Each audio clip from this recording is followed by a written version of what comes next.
नमस्कार मित्रांनो, आपल्या महाराष्ट्र राज्याच्या मुख्यमंत्र्यांचं कौतुक करावं तेवढं कमीच. आता तुम्ही परत म्हणू नका की तो बीजेपीचा चाटुकार आहे म्हणून. एकदा व्हिडिओ काय आहे ते संपूर्ण नक्की बघा मित्रांनो. विजय थलापती विजय हे नाव तुम्ही ऐकलं असेल. ज्या पद्धतीने त्या माणसाने अवघ्या 2024 साली जे आहे की आपल्या पक्षाची TVK पक्षाची स्थापना केली आणि अवघ्या 2च वर्षानंतर जे आहे की तामिळनाडूमध्ये त्यांनी आपल्या स्वतःचं बहुमत सरकार तिथे स्थापन केलं. हे कसं शक्य झालं, हे काय झालं याच्याकडे आपण इथे जाणार नाही, परंतु जे त्यांनी त्याच्या आश्वासन जे की जाहीरनाम्यामध्ये शेतकऱ्यांना आणि एकंदरीत तामिळनाडूमधील जनतेला दिले होते. जर कधी सांगायचं झालं तर प्रत्येक महिलांना जे की 8 ग्राम सोनं प्रत्येक, म्हणजे त्या प्रत्येक महिलांना अशा पद्धतीने नाही ज्यांच्या विवाहामध्ये त्या महिलांच्या मुलींना किंवा वर विवाहित वधूंना जे आहे की जे की प्रत्येकी 8 ग्राम सोनं. आणि त्याचबरोबर शेतकऱ्यांसाठी काही जाहीरनामे त्यांनी दिले होते की कर्जमाफीचा. ज्या पद्धतीने आपल्या महाराष्ट्रामध्ये आपल्या मुख्यमंत्र्यांनी सरसकट कर्जमाफीची घोषणा इथे केली होती, परंतु त्यांनी देखील इथे त्यांचं आश्वासन पूर्ण करताना कुठेच इथे दिसून येऊ लागले. परंतु विजय थलापतींनी ताबडतोब कर्जमाफी इथे केली.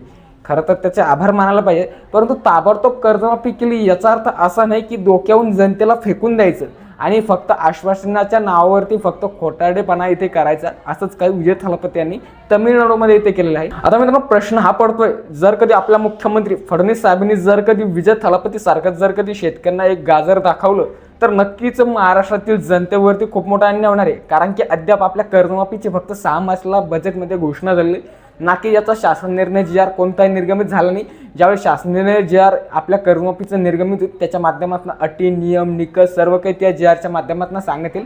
परंतु आता मुख्यमंत्र्यांनी सर्व काही सांगितले, जसं की आपण त्या व्हिडिओमध्ये संपूर्ण सांगणार आहे. थोडक्यात विजय थलापतीची कर्जमाफी कशा पद्धतीने दिली, काय दिली, थोडक्यात तुम्हाला सांगू शकतो. तर मित्रांनो विजय थलापतीने जे की 14,20,000 शेतकऱ्यांना एक कर्जमाफी दिलेली आहे आणि 14,20,000 शेतकऱ्यांना फक्त किती 2400 कोटी रुपयाची 2,400 कोटी रुपयाची कर्जमाफी दिली.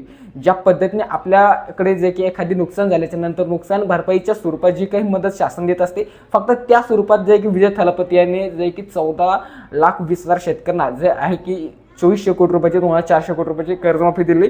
याच्यामध्ये जे आहे की प्रत्येकी शेतकऱ्याला फक्त 50,000 रुपयापर्यंतची कर्जमाफी ते माफ होणार आहे आणि ते पण फक्त अल्पभूधारक शेतकऱ्यांना, बहुभूधारक शेतकऱ्यांना फक्त त्याच्यातून 5,000 रुपयाचा इथे लाभ मिळणार आहे. ना की याच्यात कोणतेही प्रोत्साहन त्याच्यात त्याने मंजूर केलेलं आहे, ना की काही दिलं आहे. अद्याप त्याने ज्या अटीमध्ये त्यांनी ज्याच्यामध्ये ज्या शर्यत त्याच्या काही नाम्यामध्ये सांगितलं होतं, जाहीरनाम्यामध्ये जे काही आश्वासनं दिले होते त्याच्यामध्ये खूप मोठा त्याने पण गप्पा फेकल्या होत्या, परंतु त्यांनी आपला शब्द तिथे न पाळताना आता इथे दिसून येऊ लागले.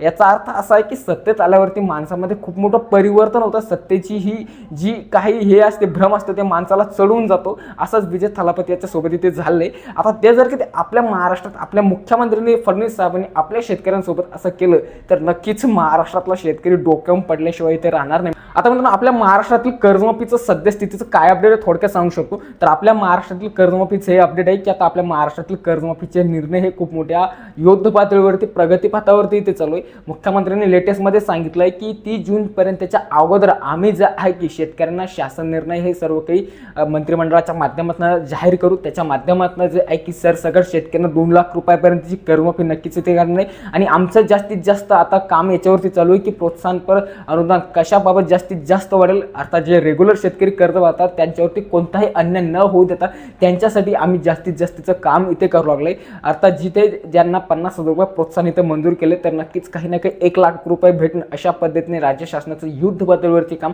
सध्याच्या स्थितीला इथं चालू आहे. आता त्यांनी सांगितलं मित्रांनो की कर्जमाफी संदर्भातील सर्व काही समितीच्या माध्यमातून सर्व काही डेटा अहवाल गोळा झाला आहे. सर्व काही बँक समितीच्या माध्यमातून किती लाख शेतकरी थकीत आहे, किती लाख शेतकऱ्यांना पात्रता द्यायची या संदर्भातील संपूर्ण आढावा त्यांच्याकडे आलेला आहे. फक्त आता बाकी तो म्हणजे शासन निर्णय GR निर्गमित करायचं. ज्यावेळेस शासन निर्णय GR हा निर्गमित करण्यात येईल त्याच्या माध्यमातून सर्व काही नियम अटी निकष हे सर्व काही शासनाच्या माध्यमातून कर्जमाफी संदर्भात जाहीर करण्यात येईल. कोणते शेतकरी पात्र बसू शकते, कोणाला त्याचा लाभ मिळवता येईल, कोणाला नाही मिळवता येणार, लाभ मिळण्यासाठी काय काय करावं लागणार ते विविध प्रोसेस येत्या काळात त्या GRच्या माध्यमातून घोषित करण्यात येणार आहे. आणि त्याच्यावरती आपल्या डेडिकेटेड व्हिडिओ आहे, त्यासाठी आपल्या चॅनल मात्र नक्कीच सबस्क्राईब तुम्ही करून ठेवू शकता कर्जमाफी संदर्भातील देखील पुढील असलेच महत्त्वपूर्ण अपडेट्स बघण्यासाठी.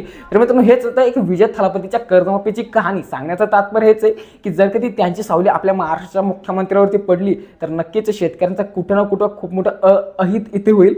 आणि या खात्याचे जर कधी मुख्यमंत्र्यांनी दिलेला शब्द पाळला, दिलेल्या शब्दानुसार कर्जमाफी दिली तर नक्कीच काही ना काही शेतकऱ्यांचं खूप मोठं भलं होईल आणि आपल्या महाराष्ट्र महाराष्ट्रातील मुख्यमंत्र्यांचं कौतुक करायला नक्कीच पाहिजेत, कारण की ज्या पद्धतीने ते कर्जमाफी देऊ लागले त्या पद्धतीने नक्कीच कौतुक करायला पाहिजे. एवढं देखील करायला नाही पाहिजेत की जास्तीचंच कौतुक होईल, परंतु नक्कीच कौतुक करायला पाहिजे. मित्रांनो, तुम्हाला काय वाटतं सर्व संदर्भातील नक्कीच कमेंट करून सांगू शकता. पुढील असलेच इन्फॉर्मेटिव्ह व्हिडिओ बघण्यासाठी आपल्या चॅनलला नक्कीच सबस्क्राईब तुम्ही ते करू शकता. खूप खूप धन्यवाद मित्रांनो.